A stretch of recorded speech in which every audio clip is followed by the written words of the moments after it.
अस्सलाम dear students, Allama Iqbal Open University course code 248 mathematics, और आज हम उसके चैप्टर नंबर 1 का मुतालिया स्टार्ट करने जा रहे हैं। ठीक है, जो हमारे अलजबरी जुमलों, नातिक जुमलों और उनके हवाले से है। इसमें हम डिटेल इन चीज़ों के मुतालिक पढ़ेंगे। आज हम उसके फर्स्ट टॉपिक से स्टार्ट करते हैं, जो 1.1 टॉपिक है कि अलजबरी जुमले क्या होते हैं। देखें, अलजबरा हिसाब की तोसी है, यानी तोसी क्या है, यानी कि उसके आगे मज़ीद उसको फैलाया गया है। अलजबरा में ए बी सी जैसे हरूफ तहाजी मुस्तकिल मकदारों को ज़ाहिर करते हैं, और जबकि एक्स वाई जेड यानी जिनको कॉन्स्टेंट्स कहते हैं, और एक्स वाई जेड को हम काबिल इंतखाब अददी कीमत के लिए इस्तेमाल करते हैं। इनको या वेरिएंट्स भी कह सकते हैं। अलजबरी जुमले में आदाद और हरूफ तहाजी के अवामिल की जो अलामतें हैं वो होती हैं तकसीम, ज़रब, माइनस, जमा के साथ इस्तेमाल होते हैं, जबकि अलामात पर जमा और माइनस अलजबरी रकूम के टर्म्स को जुदा करती हैं।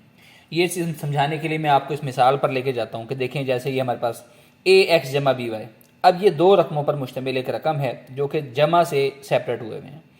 इसी तरह हमारे पास 3x माइनस 2y, ये हमारे पास दो रकमों के ऊपर मुश्तमिल एक रकम है। इसी तरह 9x की 2 माइनस 7xy प्लस 7y की 2, ये हमारे पास जो है वो तीन रकमों पर मुश्तमिल। देखें ना, पहली रकम, दूसरी रकम और तीसरी रकम। इसमें हमारे पास ऑपरेशन क्या आ रहे हैं, इसमें दो ऑपरेशन आ रहे हैं, एक प्लस का आ रहा है और एक माइनस का आ रहा है।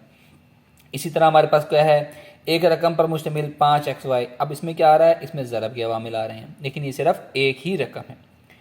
अब ये देखें, इसके अंदर जो मुख्तलिफ चीज़ें हैं, जैसा ए है, बी है, 3 है, 2 है, 9, 7, 7, 5, ये होते हैं जुमलों के अददी सर कहलाते हैं। ये जुमलों के क्या कहलाते हैं, ये दर्जे बाला में आदाद ए बी 3, 2, 9, 5, 7, ये इन जुमलों में अददी सर कहलाते हैं।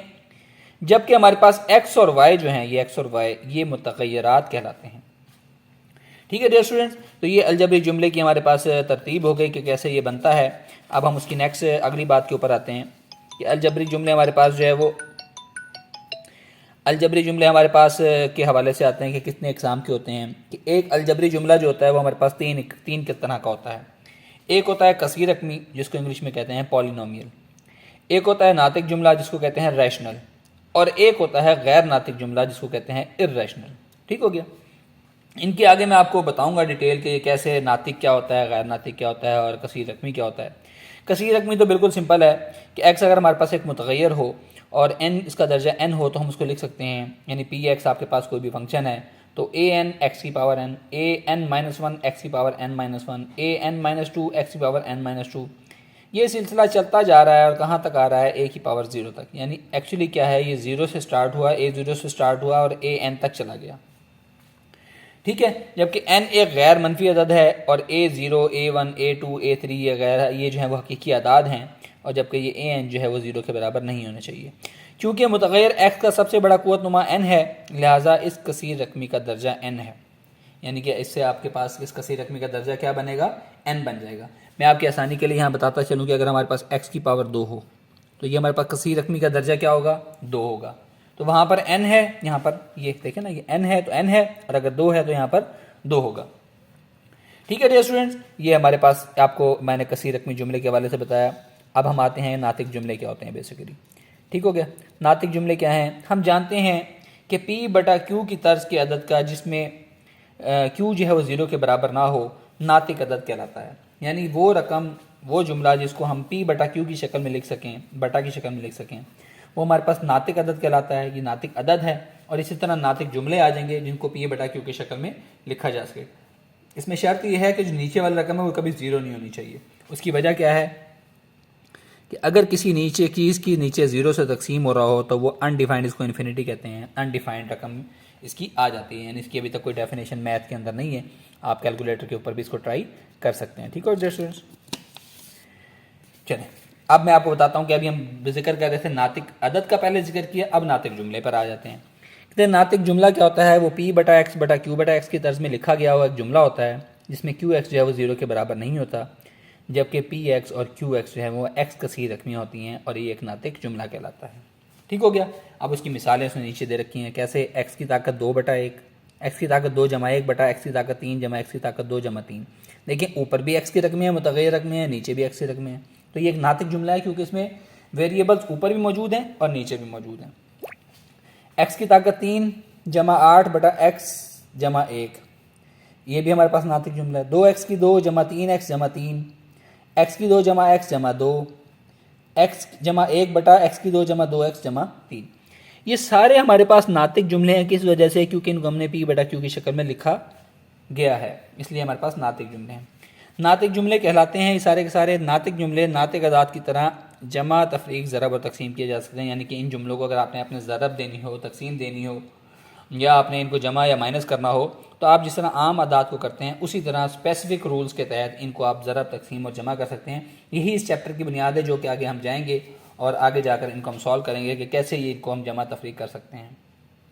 अब नातिक जुमले जो है वो दो तरह के होते हैं। एक होते हैं वाजिब नातिक जुमले और एक होते हैं गैर नातिक वाजिब जुमले। ठीक है, यानी कि आपसे क्वेश्चन पूछ सकता है वो ऑब्जेक्टिव पॉइंट ऑफ व्यू से कि आपके पास वाजिब नातिक जुमलों की कितनी इकसाम होती है, तो आप बताएंगे जी 2 इकसाम के होते हैं हमारे पास। ठीक है, गैर वाजिब और जो है गैर वाजिब नातिक जुमले। अब आगे हम यहाँ इनकी तशरीह पढ़ेंगे कि वाजिब नातिक जुमले क्या होते हैं और गैर वाजिब नातिक जुमले जो है वो क्या होते हैं। ठीक है, इनकी थोड़ी सी डेफिनेशन डिटेल पढ़ लेंगे हम। अच्छा, डिटेल क्या है, वाजिब नातिक जुमले क्या हैं? एक नातिक जुमला तो आपको पता लग गया ना कि ऊपर भी एक्स हो नीचे भी एक्स हो तब वो नातिक जुमला होता है। कहता है एक नातिक जुमला पी एक्स बटा क्यू एक्स, ये तब वाजिब नातिक जुमला कहलाता है अगर पी एक्स का दर्जा क्यू एक्स के दर्जे से कम हो। सिंपल से आसान से अल्फाज में बताऊँ आपको कि अगर ऊपर वाली रकम का दर्जा, यहाँ देखें एक्स की ताकत कितनी है 1, यहाँ पर एक्स की ताकत कितनी है 2, जब ऊपर वाली रकम का दर्जा नीचे वाली रकम से छोटा हो, ऊपर वाली नीचे वाले से छोटी हो, तो वो आपके पास नातिक वाजिब जुमला है। ठीक है, नातिक। जैसे अगले वाले क्वेश्चन में देखें 3x की 3 है और नीचे क्या है 2x की ताकत 4, ऊपर वाली पावर कम है नीचे वाली ज़्यादा है, तो ये कौन सा जुमला है? ये हमारे पास वाजिब नातिक जुमला है। अच्छा, गैर वाजिब क्या होता है? वो उसको उलट है कि अगर एक नातिक जुमला आपके पास पी एक्स बटा क्यू एक्स है जिसमें पी एक्स का दर्जा क्यू एक्स की डिग्री के बराबर हो या उससे बड़ा हो, तो ये गैर वाजिब नातिक जुमला। यानी कि जब ऊपर वाली रकम की डिग्री या तो नीचे वाली के बराबर हो या उससे बड़ी हो, तो हमारे पास गैर वाजिब कहलाएगा। जैसे कैसे, यहाँ एक्स की ताकत 2 है, यहाँ एक्स की ताकत 1 है, तो ये गैर वाजिब नातिक जुमला है। एक्स की ताकत 2, एक्स की ताकत 2, ऊपर भी 2 है नीचे भी 2 है, दोनों की पावर्स बराबर है, तो ये हमारे पास गैर वाजिब नातिक जो है वो नातिक जुमला है। एक्स की ताकत 3, ऊपर वाली रकम बड़ी है, एक्स की ताकत 2, ये छोटी रकम है, ये भी गैर वाजिब नातिक जुमला है। एक्स की ताकत 1, एक्स की ताकत 1, ये भी हमारे पास गैर वाजिब नातिक जुमला है। ठीक है डियर स्टूडेंट्स, होप कि आपको ये समझ आया होगा। चलें अब हम आ जाते हैं नेक्स्ट टॉपिक के ऊपर कि दिए गए अलजबरी जुमलों का मुशाहिदा करें। एग्जामिन द वो कहता है कि दिए गए अलजबरी जुमलों का मुशाहिदा करें, examine the given algebraic expression. दो और उनके ऊपर आपने फिर बताना है कि ये कसीर रकमी है नहीं है। 2x की ताकत 2 जमा 3x जमा 9, x जमा 5, x का जज़र जमा 1 बटा x का जज़र जमा 1 और -4 बटा x की पावर 3। तो इसमें 1 और 2 जो हैं ये कसीर रकमी हैं, लेकिन 3 और 4 कसीर रकमी नहीं है। क्यों? इसमें भी सिंगल रकम है और इसमें हमारे पास एक कसीर रकमी नहीं है। क्यों? क्योंकि देखें हमारे पास x के जज़र में ताकतें आ रही हैं, हम इसको सिंप्लीफाई करेंगे तो हमारे पास क्वेश्चन सिंपल हो जाएगा। ये हमारे पास कसीर रकमियाँ हैं 1 और 2, ये 1 और 2 ये कसीर रकमी है, लेकिन 3 और 4 कसीर रकमी नहीं है। क्यों? क्योंकि 3 और 4 मुतग़य्यरात की क़ुव्वत नुमा सही आदाद नहीं है। एक शर्त आपने और चीज़ याद रख लेनी है कि हमारे पास जो इनकी ताकतें होनी चाहिए ये सही आदाद होनी चाहिए। सही आदाद क्या मतलब है? 1 2 3 4 5, ये सही आदाद है। अब देखें एक्स का जज़र है, इसकी एक्स की ताकत आपको पता है, जज़र की ताकत होती है 1/2, ये आपके पास 3 है, एक्स की ताकत 3 है, तो ये ऊपर जाकर -3 हो जाएगी, ये सही आदाद नहीं है, तो इसलिए ये हमारे पास क्या है? कसीर रकमियाँ नहीं हैं। अब वो कहता है दर्जा ज़ैल पर भी गौर करें, ये जो नीचे वाले हैं इनके ऊपर भी ज़रा गौर करें कि ये कैसे हैं। वो दर्जा ज़ैल पर गौर किया कि एक्स, ये देखें x जमा 1 बटा एक्स की ताकत 3 जमा एक्स की ताकत 2 जमा 1। अब इसमें से आपने बताना है नातिक कौन सा है और गैर नातिक कौन सा है। मैंने आपको बताया नातिक वो होता है जिसमें ऊपर वाली पावर नीचे वाली पावर से कम हो, तो ऊपर वाली पावर नीचे वाली पावर से कम है, तो ये हमारे पास नातिक जुमला है। ऊपर वाली पावर नीचे वाली पावर, इनमें बताएं कि आप इसमें नातिक है कि गैर नातिक जुमला है।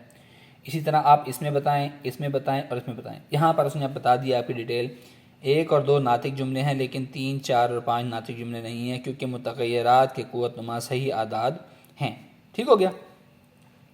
अच्छा, अब नातिक जुमले अपनी मुख्तसर तरीन शक्ल में कैसे आते हैं उसके हवाले से हम इसको थोड़ा सा डिस्कस करेंगे और फिर आज हम इस लेक्चर के अंदर इस टॉपिक को क्लोज़ करेंगे कि नातिक जुमले अपनी मुख्तसर तरीन शक्ल में, यानी कि rational expression in its lowest term क्या होती है कि अगर आपके पास ए और बी और सी कसीर रकमियाँ हों तो और बी और सी जो है वो ज़ीरो के बराबर ना हो तो ए बटा बी बराबर होता है ए बटा सी ज़रब बी बटा सी के बराबर।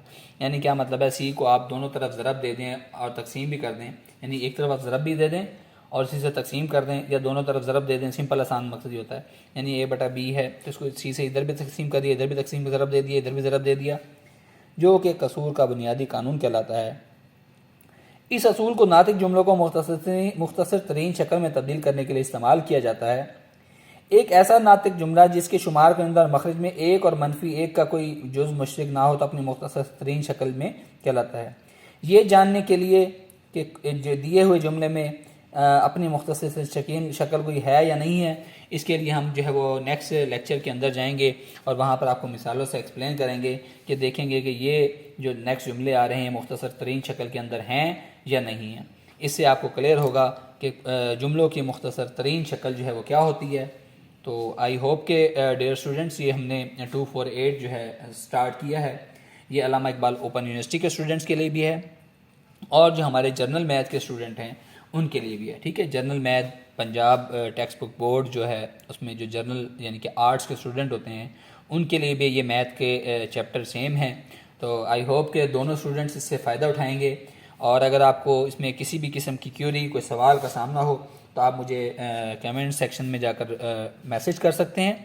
मैं आपको अगर कोई भी आपका इशू आ रहा है तो मैं उसको सॉल्व करके वहाँ पर मैं पिक्चर इसकी शेयर कर दूँगा कि इसका सोल्यूशन ये बनता है और वहाँ पर उसकी डिटेल भी होगी। अल्लाह हाफिज़। इंशाल्लाह नेक्स्ट लेक्चर में हम फिर हाज़िर होंगे।